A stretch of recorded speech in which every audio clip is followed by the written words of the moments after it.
Every seed of thought that is planted in the mind of man and nourished with faith can grow into a mighty reality, whether that seed is constructive or destructive. Mr. Hill, thank you so much for making the time. It's an absolute honor. Reading your work, it feels like sitting down with history itself, like I'm listening to the voice of an entire era. The pleasure is all mine, Dr. Sinclair. The world has certainly changed, the tools, the speed of life, but the human mind still operates on the same ancient laws, laws as old as nature itself. That's precisely what I find so fascinating. You speak of these principles as if they are forces of nature, like gravity, fixed and universal. Things like a burning desire, definite planning, persistence. When we think of them, we instinctively recall the great success stories. Henry Ford, Thomas Edison, the titans who built the modern world. That is their purpose. They are a blueprint for creation, for building, for turning a dream, an invisible idea, into a tangible reality. The intention behind them is always to build a better life, a thriving enterprise, and ultimately a better world. They are a constructive force, a force for good. And for the longest time, I saw them in exactly that light. And I have no doubt about their power. I've seen it transform countless lives. But there's a modern phenomenon, a piece of modern storytelling that seems to challenge these principles at their very core. A case study that is both captivating and, frankly, deeply disturbing. I'm listening.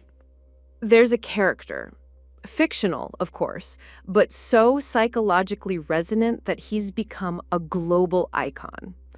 A man named Walter White, a high school chemistry teacher. Go on. This man, this mild-mannered, defeated teacher, after learning he has terminal cancer, begins to apply every single one of your principles, to the letter. His burning desire to provide for his family after his death becomes a raging inferno, one that consumes everything in its path. I see. He takes his specialized knowledge in chemistry, which had been dormant for years, and uses it to create the purest, most sought-after product on the black market. His definite planning and strategy outwit even the most ruthless competitors and cartels. He is decisive, he is relentless in his persistence. He even forms a small, dysfunctional mastermind group with his partner Jesse Pinkman and dominates it. Mr. Hill, he builds a criminal empire using your exact blueprint. So my question is this: doesn't this terrifying story, this dark success, prove that your powerful principles are, in the end, merely neutral tools? A double-edged sword? A scalpel that is just as sharp and effective in the hands of a killer as it is in the hands of a life-saving surgeon? Can these principles actually be dangerous? That is a profound and vital question, Dr. Sinclair. One that many people are afraid to even ask themselves in private. Because the answer is a little terrifying. The idea that maybe there isn't a fixed formula for good. To find the answer, we must have the courage to perform that autopsy on this character, as you put it. You begin. Which principle would you like to examine first? Let's start with the first and perhaps most powerful one, burning desire.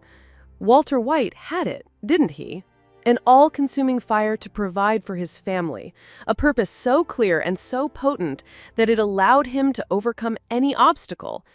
Isn't that the very same desire you speak of as the starting point of all achievement? In terms of intensity, yes, absolutely. The forces that spring from our most fundamental fears, the fear of death, of poverty, of insignificance, these forces have undeniable power. They can move mountains. But there is a subtle and critical difference. And what is that difference? The desire I speak of is a creative force. It is a pulling force. It pulls you toward a beautiful vision, a constructive goal. But the force you are describing is a reactive force. It is a pushing force. It is pushing you away from a terrifying nightmare. The energy is present in both, yes, but its source, its wellspring, is tainted. One is fueled by love and hope, the other by terror and anxiety, and the two never, ever lead to the same destination. I see. So it's not just the intensity, but the source of the energy that matters.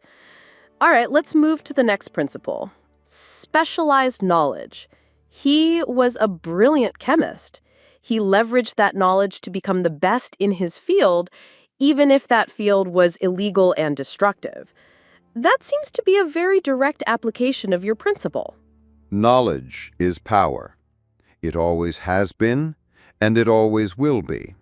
It is a lever that allows one man to do what thousands cannot. Mr. White possessed that lever.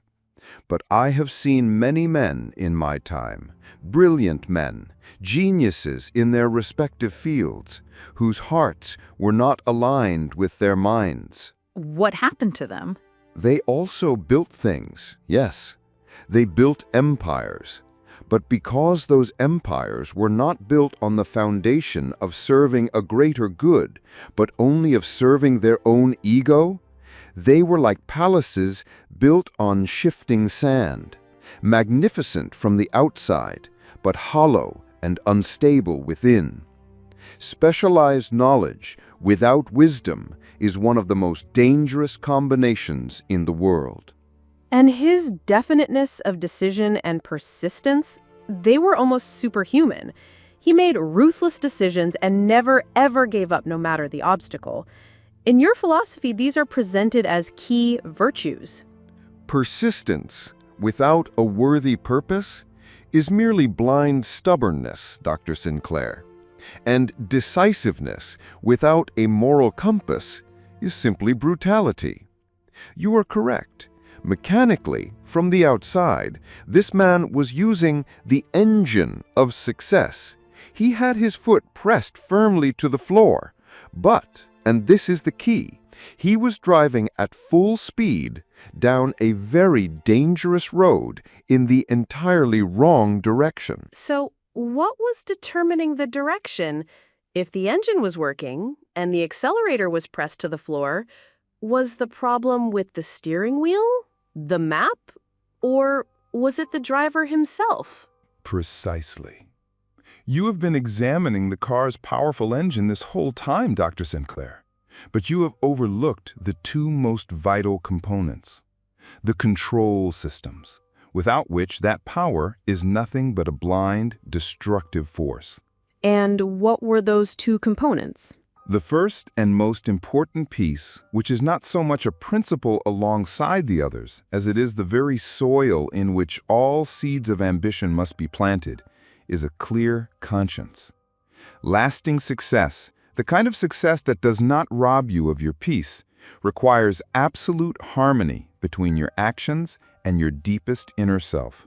Conscience. Yes. Every action taken against one's conscience, even if it achieves a short-term goal, creates a rift in the soul. You manufacture an enemy within your own subconscious mind, a silent, relentless, destructive force that works against you, causing everything you build to rot from the inside out. With every decision he made, Walter White made that inner enemy stronger. So he was in a constant civil war with himself. A devastating one. And the second component, the principle of a constructive mastermind alliance. I have always said that no man achieves great success alone, but my emphasis has always been on the word constructive. A mastermind must be built on a foundation of absolute trust, mutual respect, and a common, noble purpose. Whereas his relationship with his partner, Jesse, Exactly. Theirs was not an alliance built on trust. It was built on fear, manipulation, and control. It was not a mastermind. It was a psychological hostage situation, a toxic union that was destined to pull both parties down into ruin. So now the picture is complete. Do you see? The principles of success are like electricity, a neutral, immense force. If you channel it through a healthy circuit with proper wiring and safety systems, it can light up an entire city. It brings light and warmth and life. But if you connect that same immense power without a ground wire, without direction, to a faulty, broken system, the result is a short circuit, a fire, annihilation. It burns everything down. aha! So Walter White's sin wasn't using the principles. No. His sin was attempting to use them in the complete absence of conscience and morality.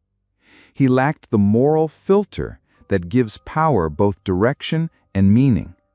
He had the world's most powerful engine, but he mounted it on a rotten chassis with no steering wheel. Such a vehicle is destined for only one thing: a crash. This is incredible. So the problem wasn't the tools themselves. It was the lack of a moral operating system on which to run them. A very precise analogy, Dr. Sinclair. Very precise. What you're saying, in our modern world, where the mantras are move fast and break things, or growth at all costs, it's a shocking wake-up call. We see this story playing out on smaller scales every single day. Explain. The startup that violates its users' privacy to achieve rapid growth and secure funding. The executive who sacrifices their team's mental health to hit a quarterly target.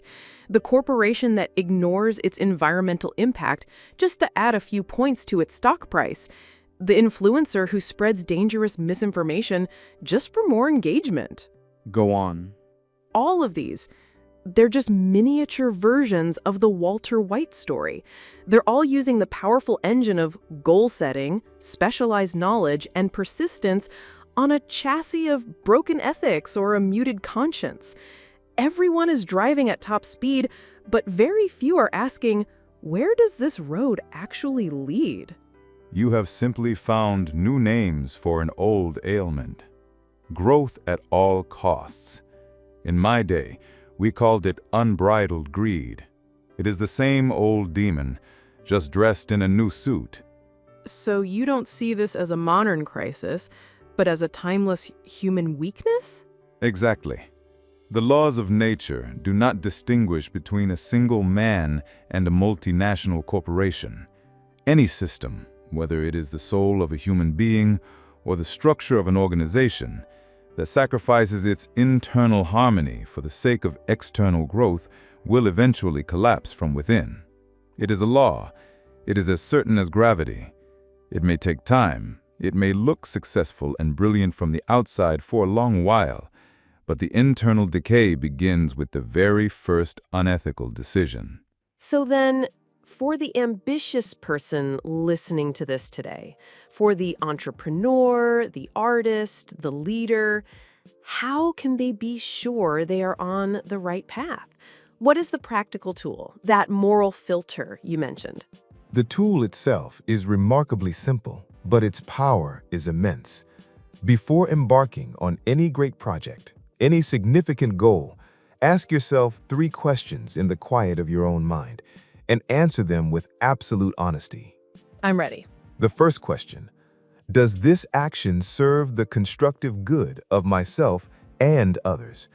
The key word there is "and." The second question: will this cost me my peace of mind? Will I be able to sleep soundly at night having done this? That is a very accurate metric. Your own body and mind will tell you the truth. And the third question, could I proudly explain the full details of this journey, with nothing hidden, to someone I deeply love and respect? A child, perhaps, or a mentor. That last one is incredibly powerful. It forces you to see yourself through an objective, honorable lens. Precisely. These questions are more than a simple moral checklist. They are a tool for aligning your conscious and your subconscious minds. When your answer to all three is a clear, resounding yes, you have enlisted the entire immense force of your subconscious to serve your goal. There is no more inner conflict. Your whole being is moving in one direction. That is the very definition of true power. Your analysis has been extraordinary, Mr. Hill. So this was never really about the amount of power one has, but about the source and the direction of that power. It always is. Walter White built a perfect machine, but the fuel was toxic. And when you run on toxic fuel, it doesn't matter how powerful your engine is. Eventually, it will corrode everything from the inside and explode. So, take a moment and ask yourself, what is the fuel for your ambition? Is it a constructive desire, or is it a hidden fear?